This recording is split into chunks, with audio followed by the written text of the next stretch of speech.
Amados ouvintes, recebam a doce paz de nosso Senhor e Salvador Jesus Cristo. Quem tem o prazer de cumprimentá-los nessa tarde são suas irmãs Maria Cláudia e Rosa Tenório. Queridos ouvintes, estamos em continuação da leitura e comentário do livro O Peregrino, parte 15. Sim, hoje nós vamos continuar falando sobre a caminhada do cristão para o céu, ele que agora está sendo ajudado, né, está andando juntamente com aquele homem chamado Esperançoso. E eles, então, passam por vários perigos no caminho, né, várias tentações, né? Sim, porque esse livro, né, Maria Cláudia, que foi escrito pelo autor que ficou 12 anos preso por causa do Evangelho, ele vai ilustrando a caminhada, os desafios do cristão, sim, né? Sim. Cada cristão tem um desafio diferente, uma caminhada diferente, mas todos passamos lutas e temos desafios diante de Deus. E já na parte que nós estamos lendo, eles tinham sido tentados, então, pela parte das riquezas, né? Pela cobiça, enfim. E venceram, ao contrário de outros que estavam ali junto, né? Que tinham amor ao lucro, que eram cobiçosos, enfim. Pessoas que também estão nessa caminhada, mas que estão por outros motivos, com outros interesses, né? Então eles passam, vi que os peregrinos chegavam a um lugar onde havia um monumento antigo, de formato estranho, pareceu-lhes uma coluna em forma de mulher. Na coluna lia-se uma inscrição em escrita antiga que cristão conseguiu decifrar. Lembrai-vos da mulher de Ló. Ambos concluíram que essa devia ser a estátua de sal em que se transformara a mulher de Ló, por ter olhado para trás com o coração cobiçoso enquanto fugia da antiga cidade de Sodoma. Está lá em Lucas, capítulo 17, versículo 26 até o 33. Né? O Senhor Jesus que fala para nós tomarmos cuidado, para nós não sermos como a mulher de Ló. A mulher de Ló olhou para trás no momento em que eles estavam recebendo o livramento de Deus, saindo daquela cidade horrível que era Sodoma, né? Mas ela olhou para trás por quê? Porque ela tinha cobiça, né, das coisas que ela deixou para trás. Ela queria voltar para lá, né? Sim. Lucas 17, 26 diz assim: E como aconteceu nos dias de Noé, assim será também nos dias do Filho do Homem. Comiam, bebiam, casavam e davam-se em casamento até o dia em que Noé entrou na arca e veio o dilúvio e os consumiu a todos. Como também da mesma maneira aconteceu nos dias de Ló. Comiam, bebiam, compravam, vendiam, plantavam e edificavam. Mas no dia em que Ló saiu de Sodoma, choveu do céu fogo e enxofre e os consumiu a todos. Assim será no dia em que o Filho do Homem se há de manifestar. Naquele dia, quem estiver no telhado, tendo as suas alfaias em casa, não desça a tomá-las, e da mesma sorte o que estiver no campo, não volte para trás. Lembrai-vos da mulher de Ló. Então o Senhor está falando aí sobre a volta, a vinda do Senhor Jesus, né? E muitas pessoas não entendem, né, mãe, que fala aí que comiam, bebiam, casavam, compravam, vendiam. Nada disso é pecado, mas pecado priorizar isso. Sim, né? É que as pessoas estavam tão ocupadas com essas coisas, sim, que elas se esqueciam das coisas de Deus. Exatamente. E daí o dia do Senhor virá nesse momento, sim, em que as pessoas estão despercebidas. Sim. E não é para voltar para casa, ou seja, não é para voltar para pegar suas coisas, seus pertences, porque vai dar tempo. Exatamente. E não é para ter o coração nisso, né, mãe? Porque sim, a pessoa que está com o coração nisso não vai conseguir se aperceber da vinda de Jesus, não vai, sim, estar preparado para a vinda do Senhor. A Bíblia fala, né? Buscai primeiro o reino de Deus e a sua justiça, e todas as demais coisas vos serão acrescentadas. Então, primeiro a gente busca o reino de Deus e depois a gente cuida da nossa vida, do cotidiano. Sim. Então, depois que eles passaram por isso, vi que continuaram andando até um rio muito agradável, como a estrada ladeava a margem do rio, Cristão e seu companheiro caminhavam felizes. Beberam das águas revigorantes, provaram os diversos tipos de frutas e dormiram em segurança, num prado verdejante cheio de lírios, que exalava doce perfume. Então, depois de eles terem passado por essa prova, eles receberam então o refrigério de Deus. É sempre assim, né? A gente passa por uma prova, vem o refrigério do Senhor, né? Para nos confortar e depois nos prepara para a nova prova. A palavra de Deus diz: levantai-vos e andai, porque não será aqui o lugar do vosso descanso, né? Sim. Então, o descanso é necessário, mas é só por um pouco de tempo. Sim. Cristão e esperançoso lamentaram ter de deixar o agradável rio e voltar à estrada áspera e pedregosa. Sua alma estava desalentada porque os pés lhes doíam devido à longa viagem. Ansiavam por um caminho mais fácil. Um pouco adiante à esquerda havia um viçoso campo verde chamado Atalho. Quando viram uma trilha gramada que atravessava a campina paralelamente à estrada, não puderam resistir à tentação de segui-la. Então, aí é o caminho fácil, né? Que é perigoso. Todo mundo conhece, né? Que é perigoso Nosso demais. Nosso missionário gostava muito de pregar, né, mãe? Tinha no antigo templo da sede mundial, tinha um painel, né? Exatamente, que é isso que você vai ler agora, né? Sim, mãe? Lucas 13, 24 diz assim: porfiai, quer dizer, lutar, né? Por entrar pela porta estreita, porque eu vos digo que muitos procurarão entrar e não poderão.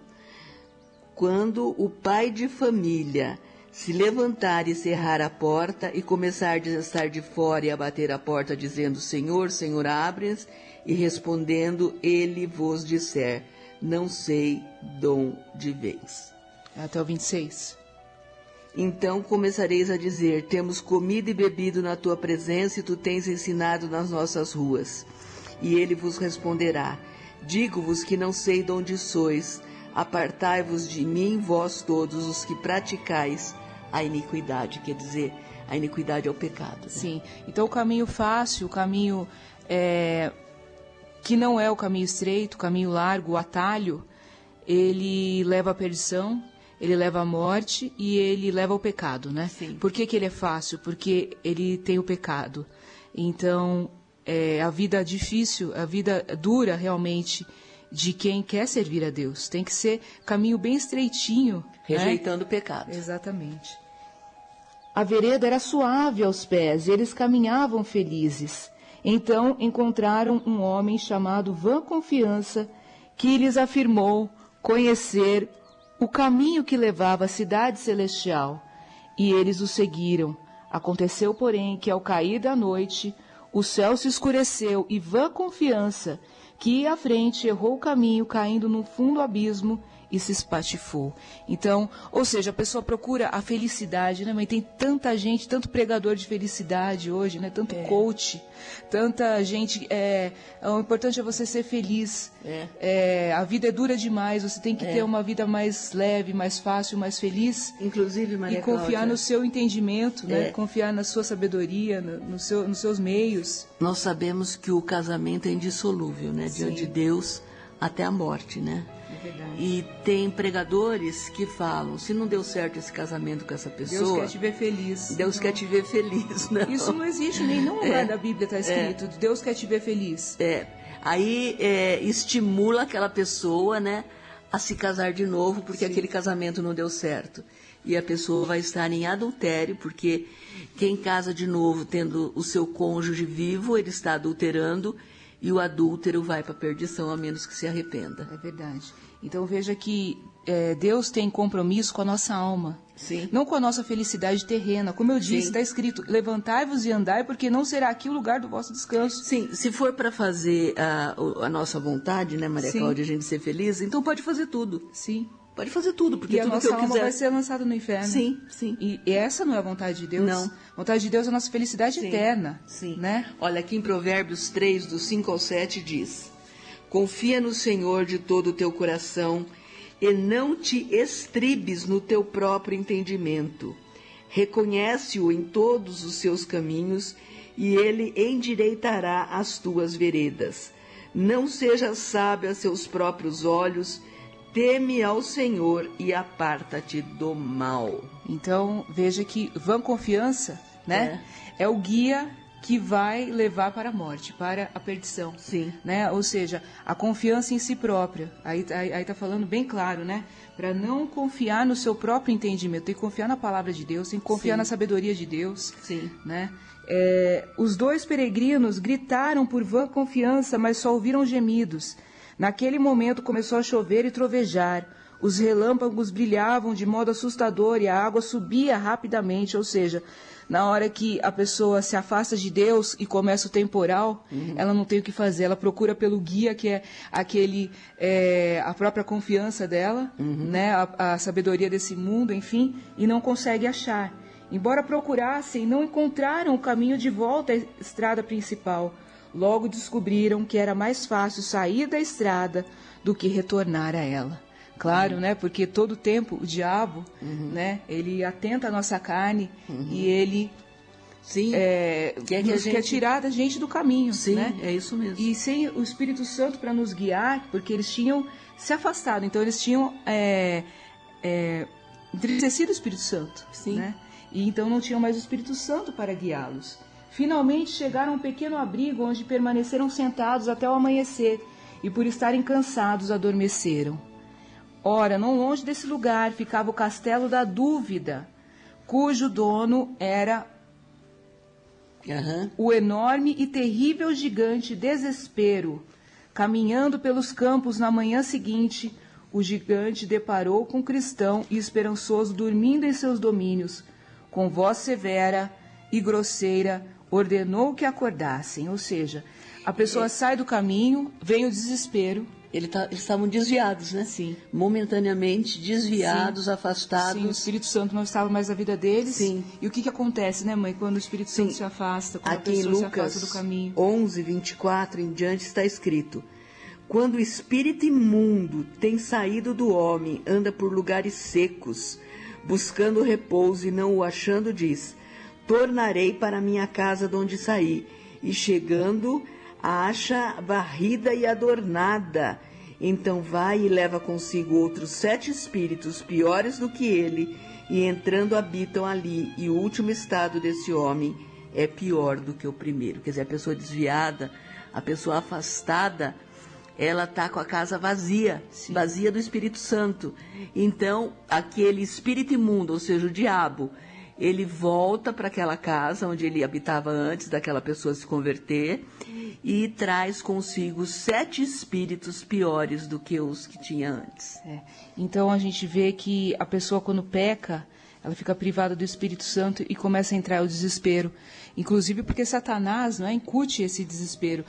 O salmista Davi falou, né, mãe, no capítulo 51 do Salmo, não me lances fora da tua presença e não retires de mim o teu Espírito Santo. Sim, porque... Torna a dar-me a alegria da tua salvação. Ou seja, a pessoa perde a alegria da salvação, ela entra no desespero. A alegria da salvação é a certeza da salvação. E o salmista Davi, quando ele pecou com Batseba, o Espírito Santo se afastou dele, ele perdeu a certeza da salvação e ele se humilha diante de Deus e ele consegue ter de volta o Espírito Santo de Deus. Sim. Então aqui a gente vê que o gigante desespero começou a capturar esses 2 peregrinos que haviam se afastado do caminho. Quando o gigante pediu explicações sobre o que faziam em sua propriedade, os homens disseram ser peregrinos e que se haviam perdido ao tentar retornar ao caminho. O gigante desespero, então, os prendeu por ter invadido suas terras e os empurrou para dentro do castelo da dúvida. Então aí começa a dúvida, né, mãe? Entrar no coração da pessoa. A pessoa já não tem mais esperança da salvação, não tem mais certeza da palavra de Deus, e tudo começa, então, a pesar contra a pessoa. A pessoa fica prisioneira da dúvida. O gigante trancou-os numa prisão subterrânea, onde ficaram por 3 dias e 3 noites, dormindo sobre pedras e respirando o ar repugnante. Ficaram ali sem comer e sem beber. Sem esperança de serem libertados, começaram a se desesperar. Aqui em Romanos 14, né, versículo 22, tens tu fé? Tem-na em ti mesmo diante de Deus. Bem-aventurado aquele que não se condena a si mesmo naquilo que aprova. Mas aquele que tem dúvidas, se come, está condenado, porque não come por fé, e tudo que não é de fé é pecado. Sim. Nós vivemos pela fé. Exatamente. Tudo que nós fazemos, seja coisa mínima, seja coisa grande, que não seja pela fé, é pecado. É verdade. E o Espírito Santo fala conosco, né? O que é pecado. Sim. E o que não é. Sim. Né? Por isso que a pessoa que não tem o Espírito Santo não sabe e faz tudo por dúvida. Então, busque o Espírito Santo, não saia do caminho para que você não seja aprisionado no castelo da dúvida, né? Pelo gigante desespero. Você vê que primeiro o diabo oferece para a pessoa o pecado, a iniquidade. Sim. O caminho fácil, o caminho a felicidade. Fácil. Para que a pessoa se desvie do caminho. Sim. Aí, depois que ela se desviou, vem o desespero. O desespero, acusação. Acusação, maligna. E a pessoa perde a fé. Sim. Por isso que é tão difícil o desviado voltar. Porque ele perde a fé. E para ele conseguir de novo a fé, ele tem que se humilhar, ele tem que ouvir a palavra de Deus, porque a fé é pelo ouvir e ouvir pela palavra de Deus, e ele tem que buscar de novo o Espírito Santo, como Davi buscou. Veja o que ele diz aqui. Já deitado, o gigante de desespero contou à sua esposa desconfiança, falta de fé, que pegara os 2 prisioneiros e os lançara no calabouço por terem invadido seus domínios. Ela o aconselhou a espancá-los sem clemência. Então veja, isso aí que você falou, né, mãe? Começa a falta de fé, e a falta de fé derruba a pessoa. Sim. Né? Pela manhã, o gigante de desespero desceu ao calabouço e espancou os peregrinos tão impiedosamente que eles não conseguiam sequer socorrer-se nem virar-se no chão, mas suportaram o sofrimento sem uma palavra. Então, o que é a falta de fé? O que na verdade, é se desviar, né? Confiar em si próprio, sair pelo caminho fácil. O que isso acontece? O que isso acarreta? Né? Quais são as consequências? No dia seguinte, na noite seguinte, quando soube que os prisioneiros ainda viviam, desconfiança, que é a falta de fé, aconselhou seu marido que lhes ordenassem que se matassem. O gigante de desespero foi vê-los mais uma vez e lhes disse grosseiramente que seria muito difícil saírem vivos dali e que o melhor seria que eles se matassem. Então veja, como que é, né, o que o diabo faz? Ele leva para um caminho fácil, ele leva para a confiança em si próprio, aí ele leva para a tempestade, depois vem o desespero, depois vem a dúvida, a falta de fé. E o que a falta de fé diz? Não tem mais jeito para você. Deus não tem mais plano na sua vida. Você não pode agradar a Deus mais. Sim. Né? Não tem mais jeito. O que foi que o diabo falou para Judas e para Saul? Né? A gente vê os dois, né? Duas pessoas que foram escolhidas por Deus. Tanto Judas, né? Judas Iscariotes, quanto Saul. Eles foram escolhidos de Deus, mas o que aconteceu? Depois que eles deixaram o pecado entrar no coração deles, um deixando a feitiçaria, a inveja, e o outro deixando a cobiça entrar no seu coração, eles acabaram se suicidando. Eu vou ler aqui em 1 Coríntios, capítulo 3, versículo 16 e 17. Não sabeis vós que sois templo de Deus e que o Espírito de Deus habita em vós? Se alguém destruir o templo de Deus, Deus o destruirá, porque o templo de Deus que sois vós é santo. Então, o suicídio leva à destruição. As pessoas pensam, mas eu estou matando a mim mesmo. Você não tem direito de se matar, porque você é templo de Deus e o Espírito de Deus é que tem direito sobre esse templo. Você não tem direito sobre a sua vida, porque você foi comprado por bom preço. Exatamente. Que é o preço do sangue de Jesus. Nós vamos ler também, né, mãe, 1 Coríntios 6,19. Não deixe o inimigo colocar isso no seu coração, você que está afastado. Eu não sou mais templo do Espírito Santo, mas Jesus morreu por você. Jesus tem plano para você. Não caia no plano de Satanás. Ou não sabeis que o vosso corpo é o templo do Espírito Santo que habita em vós, proveniente de Deus, e que não sois de vós mesmos? Porque fostes comprados por bom preço. Glorificai, pois, a Deus no vosso corpo e no vosso espírito, os quais pertencem a Deus. Sim, eu acho que essa é a parte mais triste do livro, mãe. Apesar de eles passarem por tantas lutas, mas essa é a luta que eu acho que é mais triste, né? Porque a gente vê que eles foram realmente subjugados ali pelo desespero. E outra coisa, eles estavam sem o Espírito Santo naquele momento. Porque quando a pessoa está com o Espírito Santo, veja que eles suportaram coisas terríveis, né? Desafios terríveis, foram torturados. Sim, o cristão chegou a ficar cara a cara com Satanás, com a morte. Sim, sim, mas ele estava com o Espírito Santo na vida dele. Sim. Na hora que o Espírito Santo se afasta, vem o desespero, vem a ideia suicida, vem tanta coisa terrível que não provém de Deus. É verdade. Cristão e esperançoso, no entanto, procuravam consolar um ao outro e assim permaneceram mais um dia naquela situação lamentável. Desconfiança aconselhou o marido a levá-los ao pátio do castelo e a mostrar-lhes os ossos e as caveiras daqueles que já tinham sido mortos por terem entrado na propriedade deles. Embora ficassem apavorados à vista do terrível espetáculo, os dois peregrinos ainda se recusavam a matar-se ou matar um ao outro. O gigante, de desespero, portanto, jogou-os de volta na prisão e voltou a consultar a esposa. Temo que eles possuam chaves falsas e que tenham esperança de abrir as fechaduras e escapar, disse ela. Pela manhã darei uma busca, disse o gigante. Outra vez no cárcere, Cristão exclamou repentinamente: acabo de me lembrar de que tenho uma chave chamada promessa. Creio que abrirá qualquer fechadura do castelo da dúvida. Pegue-a e experimente, disse esperançoso. Então, veja que sempre existe a promessa, né? De promessa de livramento, né, mãe? Sim.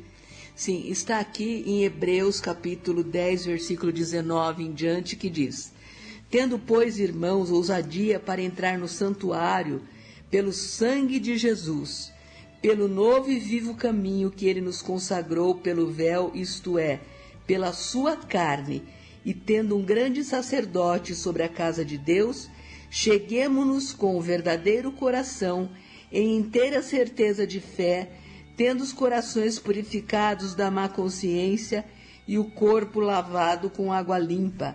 Retenhamos firmes a confissão da nossa esperança, porque fiel é o que o prometeu. Quer dizer, não somos nós que somos fiéis. Sim.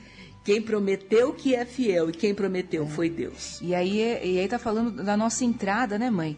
Diante de Deus. Sim. Que foi propiciada por quem? Por Jesus Cristo, pelo sangue de Jesus. Dele, Em Apocalipse fala que o acusador das nossas almas acusa os santos de dia e de noite, mas eles o venceram pelo sangue do Cordeiro. Então, não é pela nossa própria justiça, é pelo sangue de Jesus.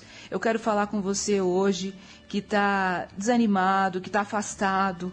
Talvez Satanás já tenha falado para você que para você não tem mais jeito. Você tenha pecado contra a sua família, você tenha feito pecados terríveis. Ou mesmo você não tem mais esperança de salvação. Você acha que não tem mais outra forma, que Deus esqueceu de você. Mas Deus é fiel. Quem promete é fiel. É Deus que prometeu. E Deus está falando com você agora. Né? O diabo fala para você tirar sua vida, para você esquecer, para você deixar para lá. É o gigante de desespero tomando conta do teu coração, da sua vida. Mas não ouça isso. Nós vamos ouvir agora um trechinho do hino Resposta Certa, porque Jesus Cristo é a resposta certa. Sim, antes eu só quero ler aqui em Apocalipse 3:7, e ao anjo da igreja que está em Filadélfia escreve: isso diz o que é santo, o que é verdadeiro, o que tem a chave de Davi. O que abre ninguém fecha, e fecha ninguém abre. E então quem tem a chave é o Senhor, né? Ele fala, né? Eis que pus diante de ti uma porta aberta e ninguém a pode fechar. Quando o cristão experimentou a chave na porta da prisão, ela se abriu com grande facilidade. Eles saíram silenciosamente. Foi bastante difícil, porém, abrir o portão grande de ferro, mas quando por fim se abriu, rangeu tão alto que acordou o gigante desespero. O gigante levantou-se num salto, mas suas pernas falharam e ele caiu vítima de um ataque, de modo que não pôde persegui-los. Os dois peregrinos escaparam e chegaram à estrada do rei, onde estavam salvos novamente. Amado ouvinte, é Cristo a resposta certa. Tenha certeza, nem tudo está perdido. Tenha certeza, essa porta está aberta.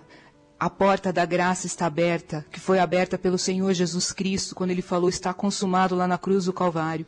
Não existe nenhum pecado, não existe nada que possa ser mais poderoso do que o sangue de Jesus Cristo, que nos purifica de todo pecado e nos leva até o Pai, que nos leva até a presença de Deus. Então, eu quero convidar você agora, você que está afastado, você que está cansado, você que está desanimado, deprimido, você que já pensou em se matar, você que não vê esperança para você. Hoje é o dia de você voltar, hoje é o dia de você abrir essa porta. Em nome de Jesus, pelo sangue de Jesus, você vai vencer. Vamos orar agora.